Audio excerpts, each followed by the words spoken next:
वसुदेवसुतं देवं कंसचाणूरमर्दनं देवकी பரமானந்தம் கிருஷ்ணம் வந்தே ஜெகத்குரு. நம்ம 48வது தசகம் மரமார்ந்த யக்ஷர்களுக்கு குழந்தையாக இருந்த கிருஷ்ண பரமாத்மா விடுதலை கொடுக்கறத பற்றி பார்த்துட்டு வரோம்.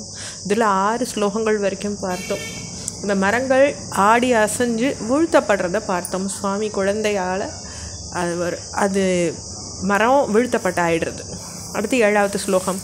அபாஜிசாஹி த்விதியம் யதாத்வயா ததைவ தத் கர்ப்பதலான் நிரேயுஷா மகாத் விஷா யக்ஷ்ய யுகேன தத்க்ஷணாத் அபாஜி கோவிந்த பவான் அபிஸ்தவைஹி.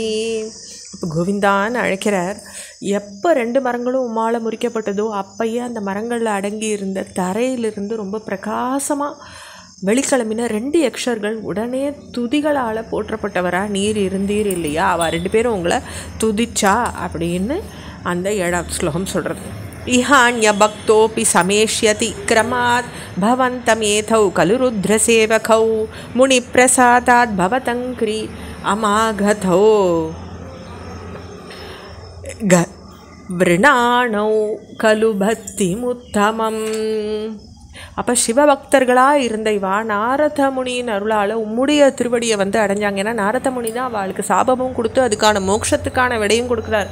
பரமாத்மா அவதரிக்கும் பொழுது உங்களுடைய உத்தம பக்தியையே வரமா நீங்கள் பெற்றுக்கோங்க அப்படின்னு சொல்லும் பொழுது இதுக்கு வேறு தெய்வங்கள்கிட்ட பக்தி செய்கிறவாளும் படிப்படியாக உண்மையே தான் அடைவான்னு சொல்லப்பட்டிருக்கே சுவாமின்னு பட்டத்திரி இந்த ஸ்லோகத்தில் சொல்கிறார். ததஸ்தரு தாரண தாருணாரவ பிரகம்பி சம்பாதினி கோபமண்டலே விலஜ்ஜிதத்வ ஜனனி முகேக்ஷினா வியமோக்ஷினந்தேன பவான் விமோக்ஷதஹ.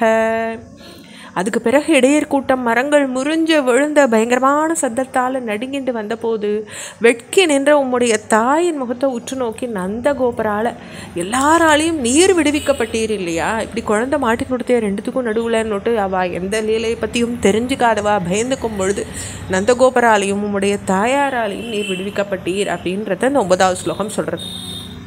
மஹீர் உஹோர் மத்திய கதோபதார்பதோ ஹரே பிரபாவாத் அபரீக்ஷதோதுனா இதி ப்ருவாணைர் கமிதோ கிருஹம் பவான் மருத்புராதீஸ்வர பாஹி மாம் கதாத். இப்போ 2 மரங்கள் நடுவில் போன குழந்தை இப்போ ஸ்ரீஹரியின் கிருபையால் தான் ஹரே பிரபாவாத் அந்த ஹரியினுடைய பிரபாவம் தான் இவாளை காயப்படாமல் இவா தப்பிச்சிருக்கா ஆச்சரியம்னுட்டு சொல்லி அந்த நந்தகோபர் மற்றவாளாலையும் நீர் வீட்டுக்குள்ளே அழிச்சுன்னு போகப்பட்டீர் குருவாயிரப்பா மருத்புராதீஸ்வரா அப்படின்னு அழைச்சிட்டு என்னை நோயிலிருந்து காப்பாற்றுப்பா அப்படின்னு சொல்கிறார். இதோட நம்ம 48 தசகங்கள் பூர்த்தி பண்ணிக்கிறோம். ஓம் ஸ்ரீ முராரி ஏ நமஹா. அடுத்து 49வது தசகம் பிருந்தாவனம் ஏகிறது. இதில் 2 அசுரால சுவாமி பிருந்தாவனத்தில் வதைக்க போகிறார். அதை நம்ம பார்க்க போகிறோம். பவத் பிரபாவா விதுராஹி கோபாஸ் தரு பிரபாதாதிகம் அத்ர கோஷ்டே அஹேதும் உத்பாத கணம் விசங்கிய பிரயாத்தும் அந்யத்ர மனோவிதேனுஹூ.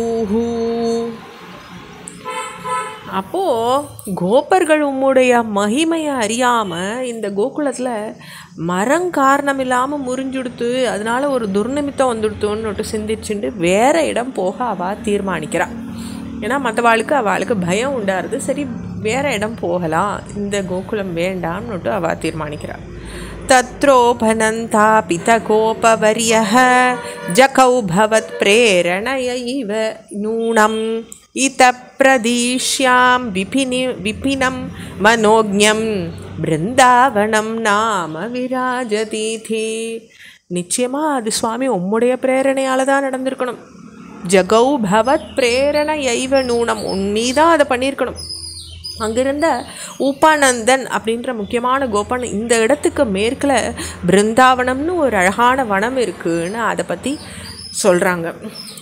அந்த விரஜ பூமிக்கு நம்ம போகலாம் அப்படின்னுட்டு அந்த கோபர் சொல்கிறத எல்லாரும் ஒப்புத்துக்கிறாங்க. தொடர்ச்சியை அடுத்த பகுதியில் பார்க்கலாம். ஓம் ஸ்ரீ பிருந்தாவனாய நமஹ.